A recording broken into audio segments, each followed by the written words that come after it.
It's known as the silent thief of sight, glaucoma, and it can be scary. But if found early enough, it can also be treated, so it's important to understand this eye disease. Joining us this afternoon to help is Dr. Jason Yonker, a glaucoma specialist with Chesapeake Eye Center with offices in Berlin, Salisbury, and Millsboro. Thank you for joining us this afternoon. Thank you for having me. Now, first of all, why is glaucoma known as the silent disease? Well, the difficult part with glaucoma, and you can think of it as a regular patient, we all hear of high blood pressure. And you have high blood pressure, it can lead to heart attacks and strokes, and you may not know you have it unless you're screened adequately.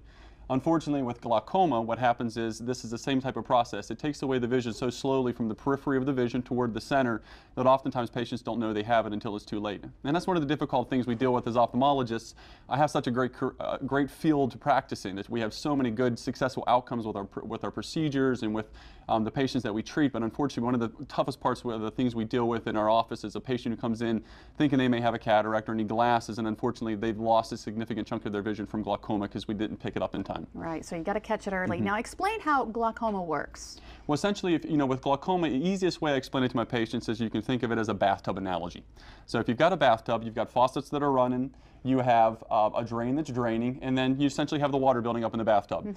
Well, the trouble with glaucoma is that in a bathtub, if the water builds up too much, it overflows the tub. But in an eyeball, you have nowhere to go. So essentially what happens is it builds up a back pressure, and that back pressure puts a squeeze effect on the internal lining of the eye, which is nerve tissue, and it slowly damages that tissue over many, many years. So it's kind of like having little strokes to the nerve tissue over a long period of time, which is why the patients don't know they have any vision loss until it's unfortunately too late. And that's what we're seeing here? And that's what we're seeing here. You can see that on the graph, there's a fluid forms here area, and that's the part of the body that makes the fluid, and it drains into the front chamber of the eye and drains through the drainage meshwork in the front chamber of the eye called the trabecular meshwork, and that's how the fluid gets out of the body. So essentially with glaucoma, you either have a problem where you can't get the fluid through the drain because of it's either blocked or it's clogged up over time. All right, and you can actually show us what it's like to have glaucoma? Yeah, I mean, we have several simulators. There's patient simulators online that you can check out. We also have a photograph here, which is normal vision, as you would see, a normal visual field. And unfortunately, this is the way glaucoma starts to take away your vision. And it does this so slowly, these patients don't see this coming.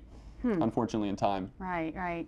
All right, and this is actually a video. Yeah, this is actually a patient simulator that we provided. That's actually seeing that the visual field is shrinking over time until it eventually gets to that center area of the vision, which is the most important part. Right, and it happens so slowly they might not notice it. Who's at an increased risk for this? Well, there's many risk factors for glaucoma. The biggest ones are, first of all, family history. And what ends up happening is we have about a 6-degree increased risk for glaucoma when you have a first-degree relative with glaucoma. Anybody over the age of 60, it gets much more common as we age. Latino and African Americans are also at increased risk of, if you're of that heritage, and anybody with diabetes or a history of elevated eye pressures. Interesting. So if you have any of these, you might want to get yourself checked early on. Exactly. All right.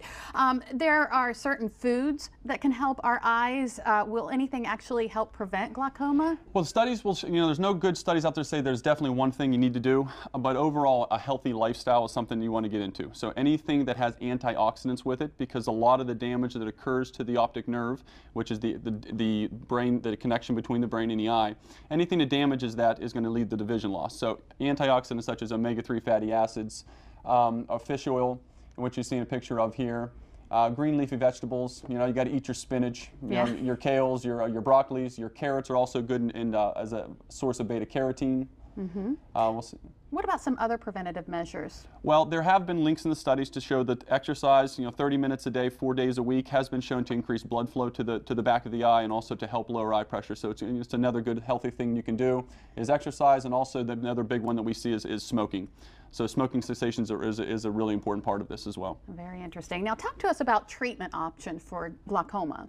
Well, the great thing with glaucoma is if it's caught early, the majority of patients can be maintained with eye drops. The eye drops help lower the pressures by 2 mechanisms. One, they increase the drainage of the fluid out of the eye, and then the other way is it actually turns down the faucets of the eye. So majority of patients can be maintained with eye drops, and unfortunately, if that doesn't slow down the glaucoma, then we can actually move on to laser treatments, which are kind of like snake in the drain. We're going to open the drain a little bit, and then if that drain is so clogged that won't work, then we can actually move on to surgical options, which actually make a new drain, and we can do that through various mechanisms. All right, and then surgery. Yeah, and then that's the surgical option. So essentially, it's a way I explain it is if you think of a heart bypass surgery, you're bypassing blood from one area to another. And the same things with glaucoma. We're going to bypass fluid from the inside of the eye to the outside of the eye.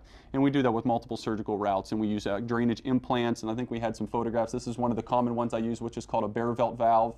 These are extremely small implants. And this is an express shunt, which you can see that little steel implant inside the eye that's draining fluid out of there. So these are microscopic things. And this is another photograph actually showing where the Bearvelt valve is implanted onto the back of the eye, and the little tubing is running up into the anterior chamber, which is draining off fluid from the inside of the eye to the outside of the eye in a regulated fashion. And I understand you're one of the only trained physicians to do this surgery on Yeah, Delmarva? yeah. So for ophthalmology, we do 4 years of medical school and 4 years of surgical training, and then you can opt to do extra training. So I did fellowship training in glaucoma surgery to handle all these different surgical options, and I'm the only fellowship trained glaucoma surgeon living on the shore now. All right, good to know. Yeah. Good information. Thank you so much, Dr. Yonker, Thank you for for having joining me. us, Chesapeake Eye.